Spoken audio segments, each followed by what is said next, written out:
Ito ngayon tayo sa Barangay Alagaw, San Ildefonso, Bulacan. May pupuntahan sana akong lugar, yung Hacienda Bike Trail Park. Siguro mga 12 kilometers pa bago ako makarating doon. Ang kaso hindi ko na kaya. Nananakit na yung mga kalamnan ko. Bali ang daan pala dito, uphill, downhill, uphill. So may mga matatarik na lugar kaya hindi na kinaya ng ko. Siguro balik na lang ako sa ibang araw. Yan guys, ang ganda, napakaganda dito. Bali 12 kilometers pa bago ako makarating doon. Kanina pa akong alas 6 nagumpisa.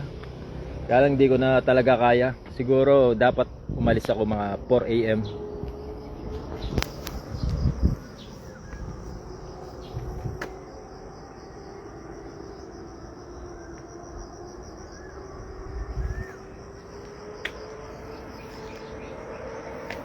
Ang ganda sana guys, Hindi lang kaya ng ng katawan ko.